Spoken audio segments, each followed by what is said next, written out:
We're back, baby! Hey everybody, it's Tripl-L, and now it's time to get back on the saddle. It's time to get back into the spotlight with the pairs and the shipping.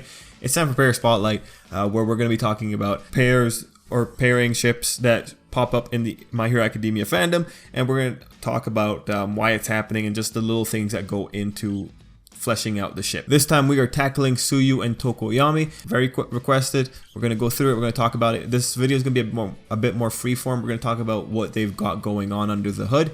And yeah, it'll be just a fun video. Guys, let me know what you think down below. Anyway, let's get into it.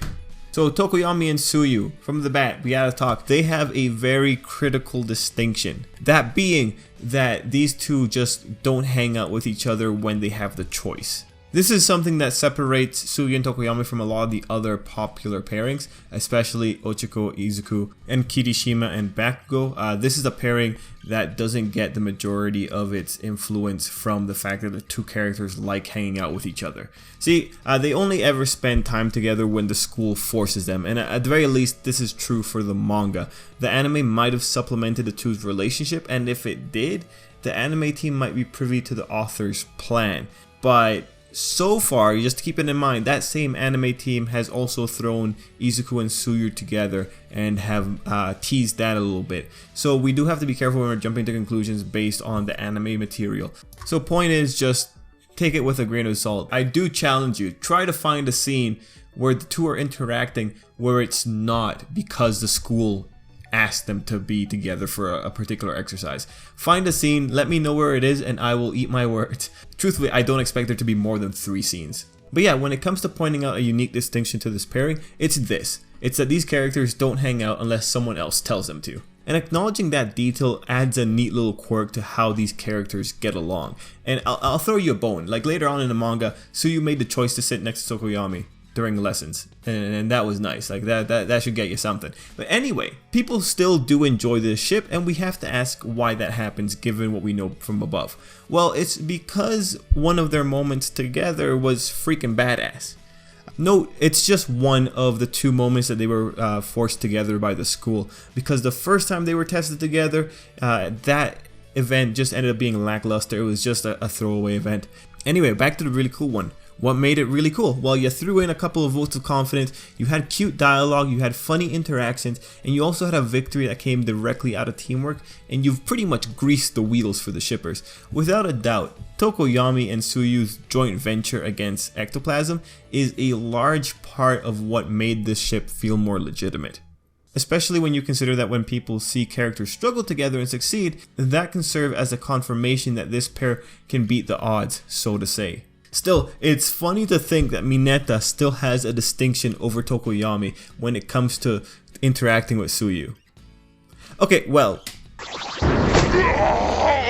he has a few distinctions, but the funny one is that Tsuyu chose to be on his team before, and as of this point, she still hasn't really chosen to be anything with Tokoyami or chosen to be in any kind of group setting with Tokoyami. But enough of making fun of Tokoyami, because unfortunately a lot of the difficulties with getting Tokoyami to hang out with Tsuyu arguably come from Tokoyami's personality.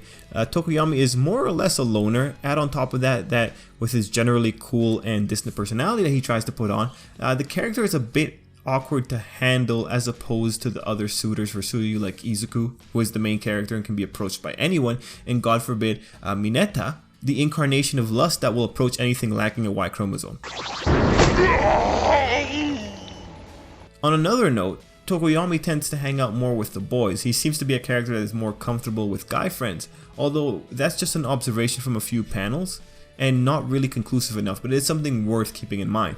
Anyway, Tokoyami not having enough out of exam mandated interactions with Tsuyu is just a direct consequence of that. And if you were thinking wishfully, you could say that the author putting them together for exams is his way of accomplishing the goal of getting them on the same page and letting them have meaningful interactions.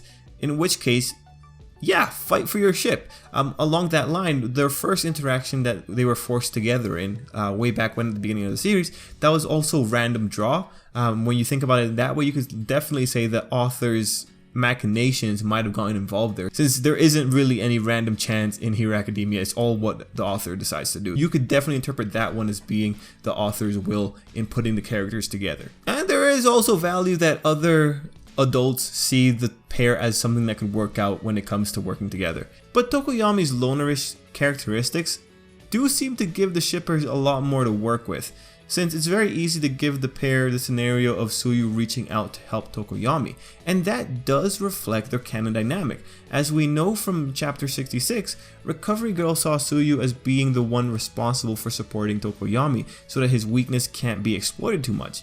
That dynamic of Tsuyu being secure enough to be able to help Tokoyami up when he's about to fall down is one that works really well for fleshing out the ship, and it's cool because it's one that takes advantage of the observation from the manga. So, respect to the shippers that play with that idea. Now we're dealing with meta-ish elements that aren't specifically told to us, and now we can approach something that I suspect is playing into this particular pair a lot. As I look through the fan art, I realize the distinction that these two characters are the ones with the overtly animal-like qualities, Tokoyami being a bird and Tsuyu being a frog. And listen, there's all kinds of shippers, and you know that there is at least one person that is shipping them in part because they have the commonality of being in 1A and having animal-like properties. And if this happens to be one of the reasons that you ship them, own it and comment it down below. I'm actually very curious to know how many might be in the comments. So anyway, concluding this part, why do people ship these characters? Well, like all strong pairs, they share significant screen time, they have entertaining interactions, and the characters have an established dynamic, that being one making up for the other's weaknesses, which just really lends itself to being reinterpreted into romantic situations. You know how love stories love making that story arc of the one pair making the other person better. Anyway, it's only natural that that dynamic would be taken advantage of. And to wrap this video up, what ships compete with these kids? Well, you've got Izuku and Tsuyu. On another side, you've got Ochiko and Tsuyu, although in my opinion that one seems to be a very strong friendship. And there's always the dark horse that is Mineta and Tsuyu, but for her sake, let's hope that doesn't happen. Now, if you were to ask me to get into full defend the Izuku-Tsuyu ship mode and then answer whether or not I thought Tokoyami was a threat, well, my honest answer is nah. I'm more threatened by the prospect of the Bakugo-Tsuyu ship. Like, this is official art, guys. Whenever I see this, this freaks me out. Bakugo and Tsuyu, oh, buddy. But anyway, we're done. Calling it there. Guys, thanks for watching. And we're done. Yeah, wow, cool. Hey guys, we're at the afterword. Ooh, spooky. Yeah, hey, so yeah, that was the video. It's been a long time since I did a pair spotlight, but here we are. I hope you enjoyed it. I think I'm a bit rusty. It's been a while, but hey, I really do hope you guys enjoyed it. Let me know what you thought down below, of course. And yeah, I want to do more pair spotlights. I just don't know the frequency with which I'm gonna do it. But that'll be something that we'll see happening on the channel in the next coming days, and then after I get my workflow set up, I'm pretty sure I'll have a good idea what to do. I initially went on the break because I just kinda wanted to take a break from the Hero Academia shipping stuff, and I also wanted to give Hero Academia time to develop more of its characters, but you know, the Hero Academia manga just kinda focused more on, I guess, kids being heroes. I mean, who would have thought, right? Like, who would have thought that was gonna happen? I sure didn't. But yeah, jokes aside, I hope you enjoyed it. So let's end it there. Thanks for watching. Till next time, those are my notes. I hope you have a great day.